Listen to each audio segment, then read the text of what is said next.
The HOA demolished my ugly dam, the very same one my late brother and I built to protect the valley. The HOA president, Karen, stood there with a smirk, waving forged permits as bulldozers tore down decades of my family's work. She had an off-duty sheriff flashing a bogus court order, thinking she had committed the perfect crime. But while she was celebrating her victory, she forgot one tiny thing. The rainiest season in 15 years was on its way. What do you do when the law is on their side, but gravity is on yours? Let me know where you're watching from in the comments, because you are not going to believe what my hidden cameras caught next. It was a Tuesday in mid-April when my world tilted. The morning started like any other. I was up before the sun, coffee in hand, watching the fog burn off the small lake my dam had created 50 years ago. My brother Michael and I built that dam with our own hands, stone by stone. After buying this acreage, it wasn't just a pile of rocks and earth, it was a promise to the land, a promise to each other. Now, with Michael gone 10 years, it was a memorial that happened to also keep my small orchard watered, and the downhill properties from turning into a swamp every time it rained hard. I did my usual walk down the long gravel drive to get the newspaper. That's when I saw it. Taped to my front gate, inside a waterproof plastic sleeve, was a certified letter. The green tab was like a poison dart. You know the kind. Nothing good ever comes in a certified letter. My heart, a steady old pump that had seen 72 years of life, kicked a little harder. This wasn't a flyer for a new pizza place. This was official. This was trouble. I took it back to the kitchen, slit the envelope open with a butter knife, and unfolded the single sheet of paper. It was from the Oak Ridge Estates Homeowners Association. The letter was dated April 14, stamped at 10:32 a.m. I read the words, and a cold anger started to simmer in my gut. It said my dam, a structure that stood on my land 100 feet from their precious community, was in violation of aesthetic standards. It called my brother's life's work an ugly eyesore. It claimed it was an unauthorized structure that had to be demolished within 30 days at my expense. Or they would do it for me and put a lien on my property. My property. I walked over to the old filing cabinet where I keep the important papers, deeds, titles, wills. I pulled out the original survey map, the one with the county seal from 1968. I spread it out on the table, the brittle paper crinkling under my fingers. The line was clear as day. My property started well before the dam. The dam, the creek, and the small lake behind it were mine. They had no more legal right to touch it than they had to repaint my house. I thought, this is a mistake. A simple, stupid mistake, made by someone who can't read a map. I'd go to the next board meeting and clear it all up. The HOA meeting was held in the community clubhouse, a sterile room that smelled of air freshener and weak coffee. I sat in the back, my survey map rolled up in my hand like a baton. The board members sat at a long folding table, looking self-important. In the center was the president, Karen Whitfield. She was a woman who wore control like a tailored suit. Everything about her was sharp: her haircut, her blazer, the little gavel she tapped on the table to demand silence. When the floor opened for public comment, I stood up. I kept my voice calm and even. I'm an engineer by trade, and we're taught to rely on facts, not feelings. I introduced myself, stated my address, and unrolled the survey map on an empty chair for everyone to see. I explained that their letter was based on a factual error. The dam was on my private land, not HOA common area. I pointed to the thick black line on the map. This is the property line, I said. The dam is here. It's not yours to touch. For a moment, I thought reason had a fighting chance. Karen's polite smile faltered, but before she could respond, a woman a few rows ahead of me, Linda Garvey, turned around. She lived in one of the $1 million homes at the bottom of the hill. Frank's right, she said, her voice clear and certain. I've lived here 12 years. Every time we get a gully washer of a storm, the water comes down that hill, but it never floods our street. That dam's why my basement never floods." A hush fell over the room. A few other residents nodded in agreement. A retired Army colonel who lived next to Linda muttered, "She's right about that." I felt a wave of relief. This was how communities were supposed to work. Neighbors listening to each other, applying a little common sense. I thought the matter was settled, but I had completely underestimated Karen Whitfield's thirst for power. She let the silence hang for a beat, her eyes scanning the room, taking note of who nodded, who spoke up. Then her smile snapped back into place, but this time, it was all teeth. "Thank you for your input, Mr. Delaney," she said, her voice dripping with fake politeness. "However, the board has already consulted with experts." She held up a sheaf of papers. "We have certified inspection reports and county approval for the removal." She fanned the pages out. At the top of one was what looked like a county permit. But from 20 feet away, even I could tell something was wrong. The stamp, the official seal, it was fuzzy, like it had been photocopied and enlarged. It didn't have the crisp, embossed feel of a real county document. My engineer's mind screamed forgery, but I had no way to prove it, not right then. She was lying, and she was doing it in front of 24 people. She looked right at me and said, "The structure is an insurance liability and an eyesore. Demolition is scheduled to proceed." She tapped her gavel. Next item on the agenda. I was dismissed. Just like that. The facts didn't matter, the survey map didn't matter, the safety of her own neighbors didn't matter. All that mattered was that she had found something she wanted to control, and she was going to tear it down. Truth be damned. I walked out of that clubhouse into the cool night air, the ridiculous letter clutched in my hand. This was no longer about a mistake. This was a declaration of war. The day they came for the dam was May 20. I remember the exact time, 7:15 in the morning, because the ground started to vibrate just as I was pouring my second cup of coffee. It was a low, deep rumble that wasn't thunder. It was the sound of diesel engines, and it was close. Too close. I went to the front window and saw it. Lined up on the road outside my gate were two massive yellow bulldozers and a flatbed truck. Standing in front of them, clipboard in hand, was Karen Whitfield. She was dressed in a sharp blazer, looking like a general commanding her troops. My stomach twisted into a cold, hard knot. I had hoped her threat at the meeting was just bluster. I was wrong. She was actually going to do it. I grabbed my phone, hit the record button, and walked outside. The morning air was cool, but the scene was hot with aggression. Karen saw me coming, and a tight, satisfied smile spread across her face. Next to her stood a man in a sheriff's deputy uniform, Deputy Rick Nolan. He worked for the county, but everyone knew he took side jobs, doing security for the HOA. He was Karen's muscle. He held a piece of paper, waving it at me as I approached the gate. "Mr. Delaney," he said, his voice trying to sound official but failing to hide a slight waver. "I have a court order here for the removal of the unapproved structure on this property." He held it up for me to see. I zoomed in with my phone's camera. It was a flimsy document, full of legal-sounding words, but my eyes went straight to the fine print at the bottom. The parcel number. It was for Lot 114B. My property was Lot 112A. They had a court order for the wrong piece of land. "Deputy," I said, keeping my voice as steady as a concrete pillar. "You might want to read that document a little more closely. That parcel number isn't for this property. You're at the wrong address." He glanced down at the paper, his confidence faltering for a split second. Karen stepped forward, snatching the paper from his hand. "It's a clerical error, a typo," she snapped, not even looking at it. "The order is for the illegal dam. Everyone knows which dam that is. Now stand aside." I didn't move.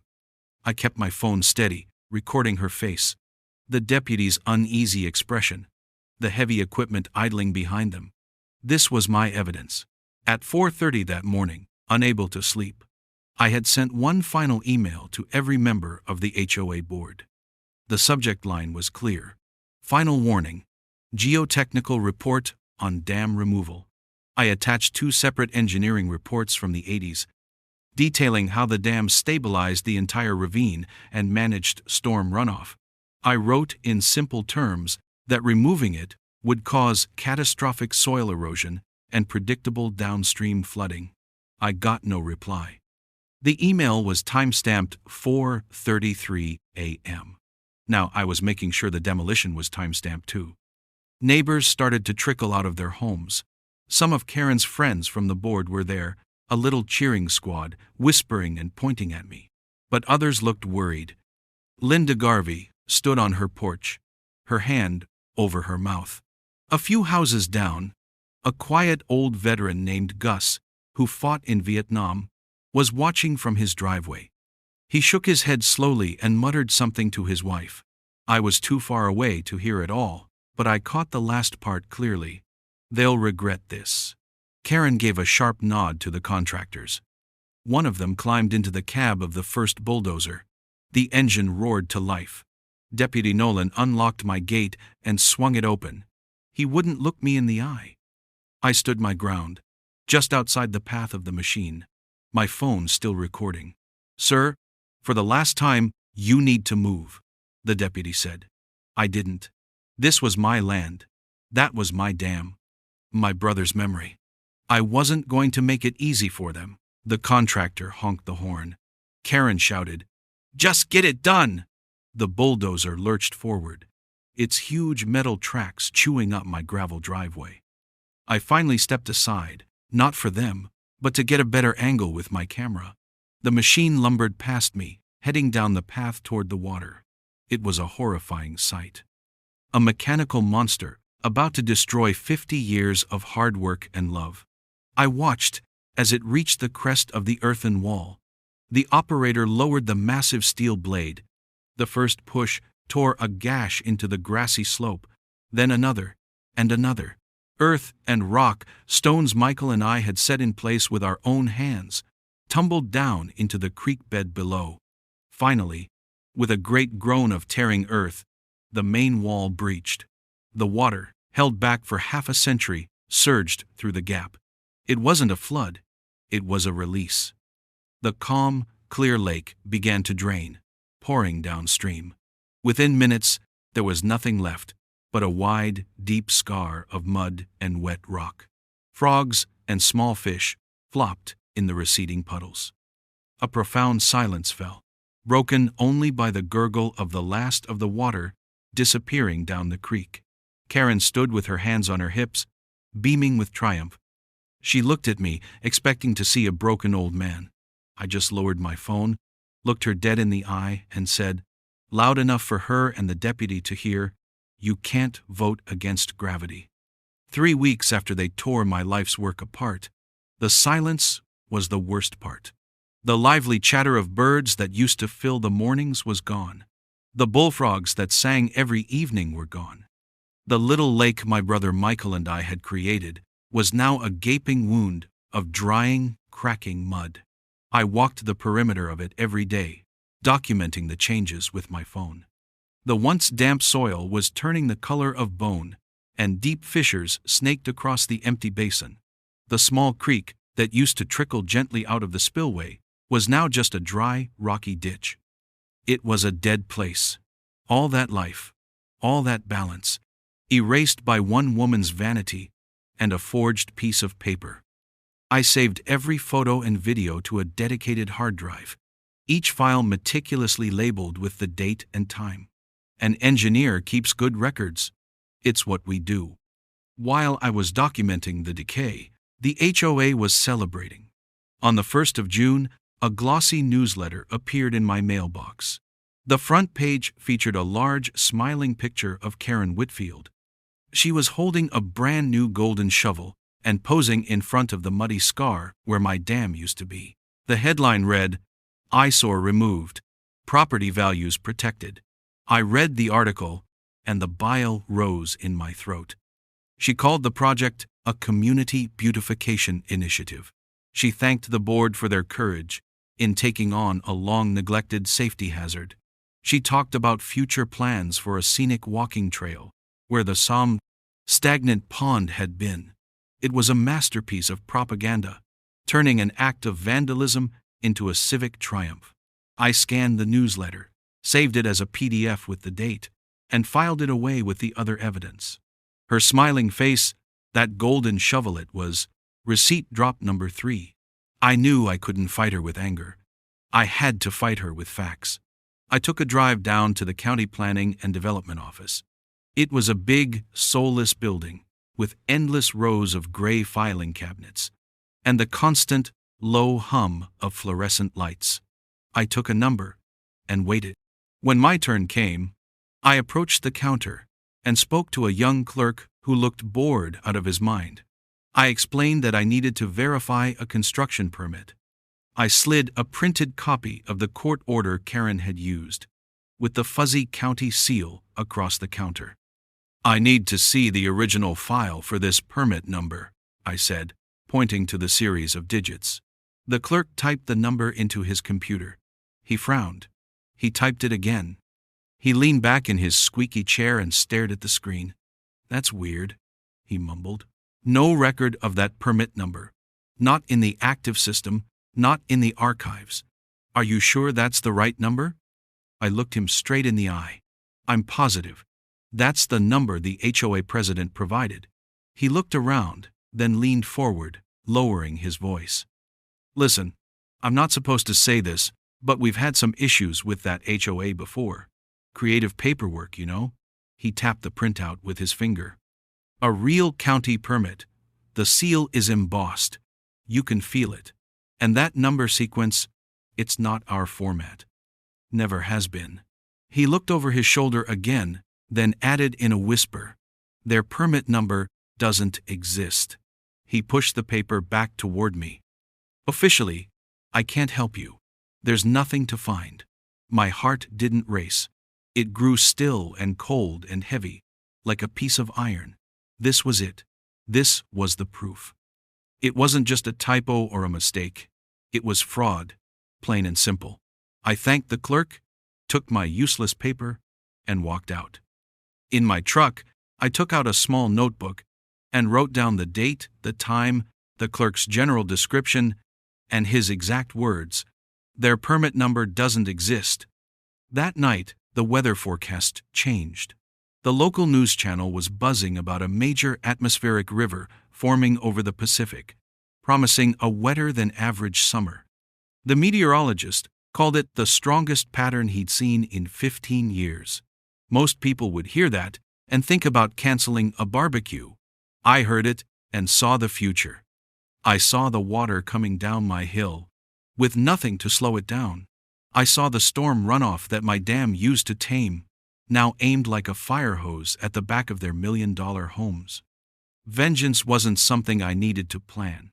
Karen had already done the planning for me. All I had to do was set up the cameras and let nature do the rest. I spent the next 2 days buying and installing 4 weatherproof, high-definition time-lapse cameras. I mounted them on old fence posts and trees, aiming them at the breach in the dam, the barren creek bed, and the sprawling neighborhood below. I set them to record around the clock. The storms were coming, and I was going to have a front-row seat. The sky stayed clear for weeks. The sun beat down on the cracked mud of the empty lakebed, baking it as hard as pavement. Karen and the HOA seemed to have won. The neighborhood looked clean. The eyesore was gone, and life went on. But I knew it was just an intermission. I watched the weather reports like a hawk, waiting for the first sign. It finally came on the night of July 8th. The air grew thick and heavy, and a low, distant rumble echoed through the hills. By 11:30 p.m., the first drops began to fall, fat and slow, making dark spots on the dusty ground. I sat in my study, watching from the window. This wasn't just rain. This was the overture. The drizzle quickly turned into a downpour. It was a proper storm, drumming a hard, angry rhythm on my roof. Before the dam, this sound was a comfort, a sign that the lake was filling, that my orchard would be watered. Now, it was the sound of a clock ticking. I left the window and went to my computer, pulling up the live feeds from the 4 cameras I had installed. The monitors glowed in the dark room, showing me 4 different angles of the same story. Camera 1, aimed at the breach, showed a muddy trickle turning into a brown torrent, pouring through the man-made gap like it was an open faucet. Camera 2 showed the creek bed below, no longer a gentle stream, but a rushing, churning sluiceway. The water was moving fast, unimpeded, carrying with it loose dirt and debris. But it was cameras 3 and 4 that held my attention. They were aimed downhill, toward the pristine backyards of Oak Ridge Estates. I watched as sheets of water, which used to be held back and released slowly by the dam, now flowed without a pause down the bare slope. The manicured lawns couldn't absorb it fast enough. I saw the water hit the first concrete patio, then the first decorative stone pathway. It followed the path of least resistance, straight toward the back of the homes. On Camera 4's feed, I saw it. The first small victory. The runoff, thick with mud, spilled over a perfectly edged lawn and onto the community sidewalk. It wasn't a flood, not yet. But it was pooling, turning the clean concrete into a shallow, dirty puddle that grew wider with every passing minute. My system had worked. I had clear, time-stamped video evidence of exactly what my engineering reports had predicted. The next morning, the rain had stopped, leaving behind a world that smelled of wet earth and ozone. The flooding on the sidewalks had mostly receded, leaving behind a telltale film of mud. I knew the calls must have already started, and sure enough, around 10 o'clock, I received an email from the old veteran, Gus. He was part of a small, unofficial neighborhood watch email list. Attached was an audio file. He wrote, "Frank, thought you'd want to hear this." This was the outgoing message on the HOA emergency hotline this morning. I clicked the file. It was Karen's voice, crisp and annoyed. "For those of you calling about the water," she said, her tone dripping with condescension, "it's just summer showers, nothing to worry about. Please ensure your personal property swales are clear of debris." The message ended with a sharp click. She was brushing them off, blaming them. I saved the audio file, naming it HOA, Hotline, July 9, MP3. It was receipt drop number 4. A small, grim part of me felt a sense of satisfaction. I was right. My warnings were not the ramblings of a bitter old man. They were facts. But that satisfaction was shallow and cold. That afternoon I walked down to the breach. The raw, exposed earth was soaked and fragile. This place, where my brother and I had laughed and sweated and planned, was gone forever. Standing there, I felt a profound sense of loss that overshadowed any feeling of vindication. I hadn't wanted their homes to flood. I wanted my dam back. I wanted the birds and the frogs and the peace of the small lake. I wanted the peace of my brother that lived in those stones.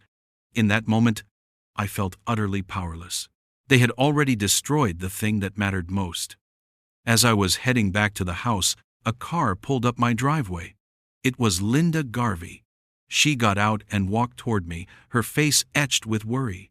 "Frank," she said, stopping a few feet away. I wanted to say I'm sorry. You tried to tell us at the meeting. I should have spoken up more." She looked past me at the muddy wreckage. "My husband was up all night, checking the basement. We had water seeping in for the first time ever." She finally met my eyes. "Thank you for trying to warn us." Her words were simple, but they landed with surprising weight. It was the first time someone from that side of the property line had acknowledged the truth. It was a small crack in Karen's wall of lies. That night, as I was archiving the day's footage, I left the television on. The local news was on, and the weatherman stood in front of a giant, angry-looking map covered in swirling colors.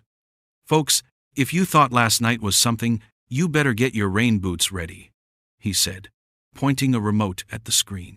This was just the opening act. We're tracking a system that has all the markings of the rainiest season this region has seen in 15 years.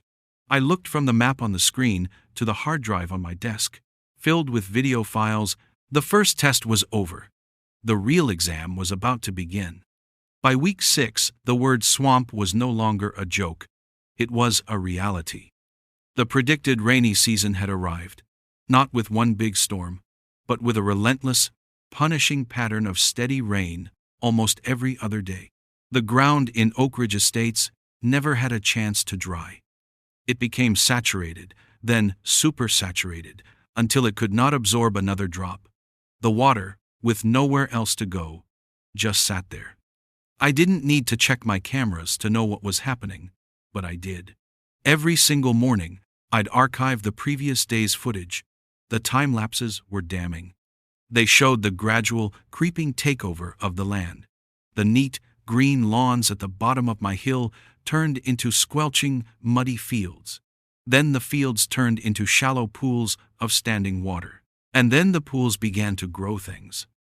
On August 2020, I took a walk to the edge of my property, where the view overlooked their cul-de-sac. The timestamp on my phone's camera read 9:45 a.m. From my vantage point, I could see it clearly. A slimy, bright green film of algae was spreading across the surface of the new unwanted water features in their backyards. The most expensive house on the block, a sprawling $1.2 million show home with a putting green and a rose garden, now sat in the middle of a stagnant, shallow swamp. The roses were drowned, and the putting green was submerged under 3 inches of murky water. The air carried a new smell, the musty, decaying odor of a bog. It was the smell of Karen's victory, rotting from the inside out. I snapped a series of high-resolution photos, evidence of the exact outcome the engineering reports had warned against. My records were growing more detailed, more undeniable, by the day. The residents, as expected, were panicking. The HOA message boards, which I monitored through a public portal, were on fire with complaints. People were posting pictures of flooded crawl spaces, ruined flower beds, and driveways that looked like boat launches. They were angry, and they were scared. Karen's response was predictable. An official email blast went out to the entire community. I received a copy through my anonymous tipster. It was a masterclass in shifting blame. Residents are reminded. It read in a bold, condescending font that per the community bylaws, it is your personal responsibility to maintain drainage swales and French drains on your property. The association is not responsible for acts of nature. She was calling the flood she created an act of nature and telling the victims it was their fault. That email was the breaking point. The next HOA meeting was not the polite, sleepy affair it usually was. It was a mutiny. I didn't attend, but Gus, my veteran neighbor, gave me a full report later that night. He said the clubhouse was packed, standing room only. People who never came to meetings were there, and they were furious. One man, a lawyer who lived in the half-submerged show home, stood up and yelled directly at Karen. My property value has dropped by $250,000 in the last month because you turned our street into a wetland. You destroyed the one thing that kept us dry. Others joined in, shouting about mold, mosquitoes, and sinking foundations. For the first time, Karen Whitfield had lost control of the room. She was being attacked by the very people she claimed to be protecting. But a cornered animal is a dangerous one. Instead of admitting fault or offering a solution, Karen doubled down. She grabbed the microphone, her face a mask of outrage. "This is not the association's fault," she shrieked. "This is sabotage." She then pointed a trembling finger in the general direction of my property. "Frank Delaney is angry that we removed his ugly, illegal structure. He has been seen on his property near the drainage channels. He is clearly blocking the storm drains to make us look bad." The accusation was so absurd, so desperate, it was almost laughable. But she said it with such conviction that it planted a seed of doubt in some of the more gullible residents. She was turning her failure into a conspiracy, with me as the villain. The meeting descended into chaos, and Karen, seeing her chance, seized it. She declared the problem was a police matter and stormed out. I knew what was coming next. Less than an hour later, I saw the flashing lights. Red and blue strobed across my living room walls. I went to the front door and looked out. Deputy Rick Nolan's patrol car was parked at my gate, its lights painting the trees in frantic bursts of color. He just sat there, not getting out, not doing anything. It was a pure act of intimidation. Karen couldn't win on the facts, so she was sending her paid enforcer to harass me, to make me look guilty in front of the whole neighborhood. I stood there in my own doorway, watching the empty display of power, and a cold thought settled in my mind. They won't just let me win. They'll try to bury me with lies and bogus accusations before they ever admit they were wrong. The fight was no longer just about a dam. It was about the truth, and I was beginning to realize how far they would go to keep it buried. The night Deputy Nolan parked his cruiser at my gate was a turning point. Karen's stunt wasn't just a threat, it was a gift. It proved she was no longer just arrogant, she was desperate. And desperate people make mistakes. The next morning, I decided it was time to stop gathering evidence and start assembling it into a weapon. I cleared off my big kitchen table, the one my late wife and I used to use for family dinners, and turned it into a war room. I laid out every piece of the puzzle I had collected over the last 5 months. The certified letter, my original property survey, the printed screenshots of the HOA meeting minutes, where Linda Garvey first voiced her support, my time-stamped emails with the engineering reports, ignored by the board, the glossy newsletter with Karen and her golden shovel, the audio file of her dismissing the first flood warnings. It was a timeline of arrogance and incompetence, laid bare in chronological order. But the centerpiece of my collection, the key that would unlock the whole case, was the permit. I had been back to the county office, this time to the Public Records Department, and requested a sample copy of a standard demolition permit from the previous year. I didn't mention the HOA or Karen, I just said it was for a personal research project. The clerk, a helpful older woman, printed one out for me without a second thought. Now, I placed it on the table next to the scanned copy of Karen's fuzzy document. Side by side, the fraud was laughably obvious. The real permit had a crisp, clear county seal. In the top left corner, under a magnifying glass, you could see a faint watermark, a tiny eagle, embedded in the paper. Karen's permit had a blurry, pixelated blob where the seal should be, and no watermark at all. The fonts were different. The layout was wrong. It was a forgery, and a clumsy one at that. This was my smoking gun. Receipt drop number 5. I knew I needed a second opinion, an expert who could explain the technical side in a way that anyone could understand. I called my oldest friend, Earl Jackson. Earl and I came up together in the engineering world. He was retired, like me, after a long career as a civil engineer specializing in hydraulics.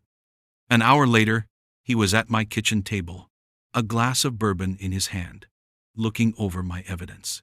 He picked up the 2 permits and chuckled, a low rumble in his chest. "Frank, this is an insult to forgers everywhere," he said, pointing a thick finger at Karen's document. "My grandson could do a better job on his school computer." He then spent the next hour walking me through my own evidence, translating the technical data from the old engineering reports into plain English. "Look here," he said, tapping a graph showing water flow rates. "This isn't complicated. A dam isn't ugly, it's hydraulic insurance. It's a machine designed to slow down energy. You take it away, and that energy, the water, has to go somewhere. It's physics." Karen didn't just knock down a pile of rocks. She aimed a loaded gun at her own neighborhood and pulled the trigger. He agreed to go on the record to put his name and his credentials behind that statement. I had the proof. I had the expert. Now I needed an audience bigger than the HOA board. I needed to take the story out of the clubhouse and put it in front of the whole town. I spent the afternoon researching local news reporters. I wasn't looking for a flashy news anchor. I was looking for a digger, someone with a reputation for sniffing out inconvenient truths. I found him in Mark Reynolds, an investigative reporter for the local Channel 8 News. His profile said he specialized in consumer protection and government accountability. I packed a thumb drive with copies of everything: the videos, the audio, the photos, the forged permit next to the real one. I wrote a simple one-page summary with a clear timeline. Then I drove to the TV station and left the package with the front desk, addressed to him personally. I didn't have to wait long. Mark Reynolds called me the next morning. His voice was sharp, professional, and full of questions. He was hooked. He spent the next week doing his own digging, verifying everything I had given him. He interviewed Earl. He spoke to Linda Garvey and some of the other flooded-out homeowners. He even went down to the county office himself and confirmed that the permit number was fictitious. The pieces were all falling into place. The broadcast was scheduled for September 14th at 6 p.m. on the dot. I sat in my armchair, watching the local news. The story was the lead segment after the first commercial break. The opening shot was stunning. A drone flying over Oak Ridge Estates, showing the shimmering green water where pristine lawns used to be. Mark Reynolds' voice came on, calm and authoritative. A neighborhood flooded, a community in crisis. Tonight, we investigate how one HOA's decision to demolish a protective dam led to a suburban disaster. The report laid out the whole story, piece by piece, using my documents, my videos. They showed the side-by-side permit comparison.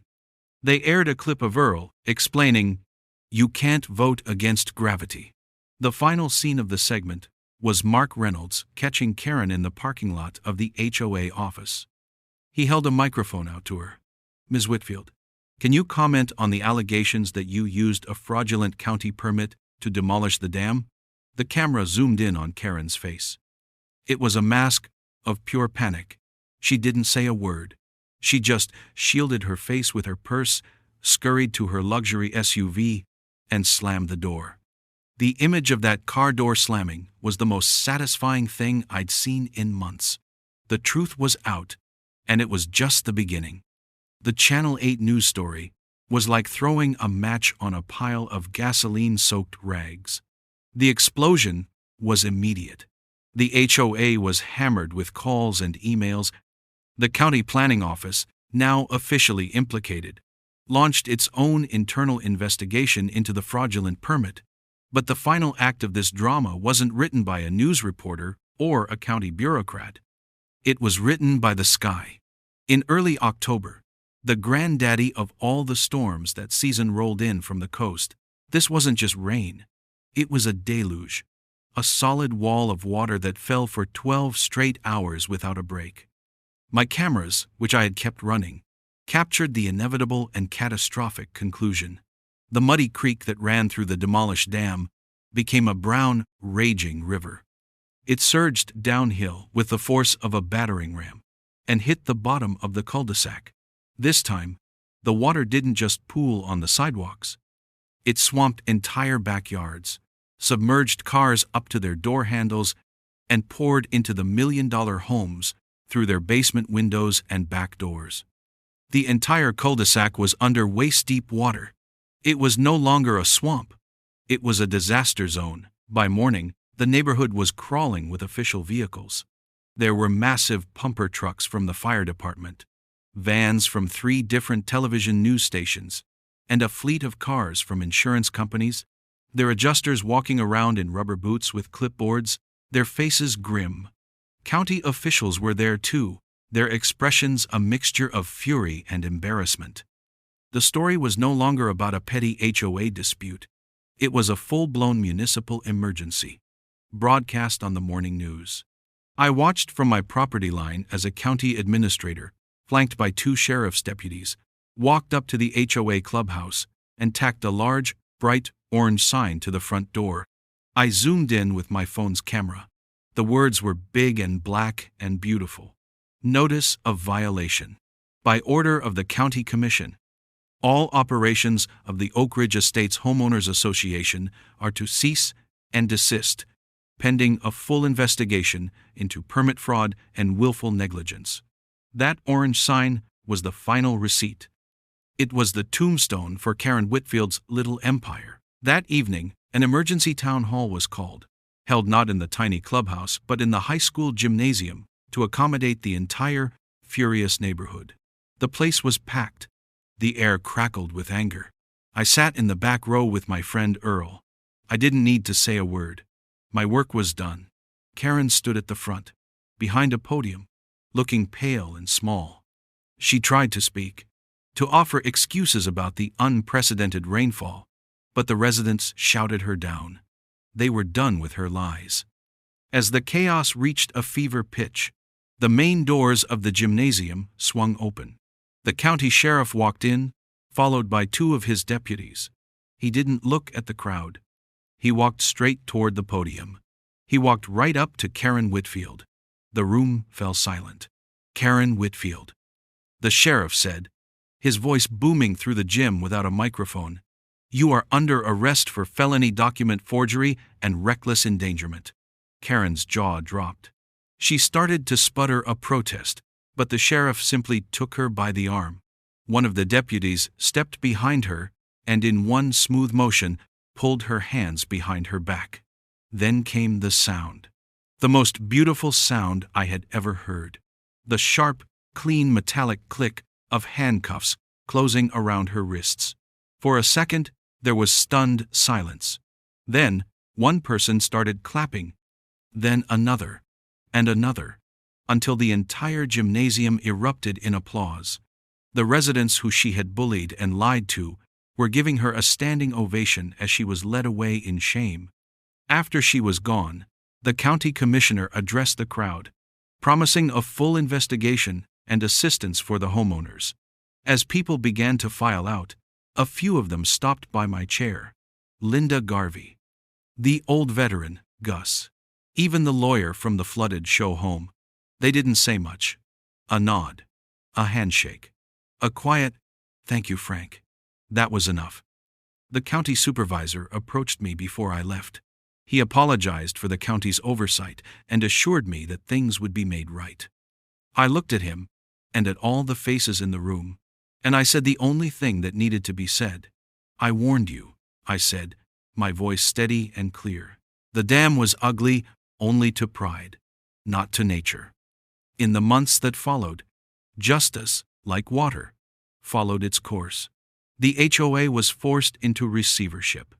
A new, temporary board was appointed by the county, made up of engineers and accountants, tasked with cleaning up the financial and physical mess. They immediately approved a settlement with me, using the HOA's insurance policy to pay for the complete reconstruction of the dam and for damages to my property. The most remarkable thing, however, happened when the construction crew arrived. Gus showed up with a shovel. So did Linda Garvey's husband. Soon a dozen neighbors were there, not to protest, but to help. They hauled rocks, spread soil, and planted native grasses alongside my crew. Together, we rebuilt what one person's arrogance had torn down. A few weeks ago, the new dam was finished, stronger and better than before. The spring rains have come, and the small lake is slowly filling again. The birds are coming back. The other day, I saw a group of neighborhood kids skipping stones across the rising water. I stood there, watching them, feeling the quiet, steady peace of a promise kept. You can fight your neighbors, you can forge documents, you can even bully people into silence for a while. But you can't vote against gravity.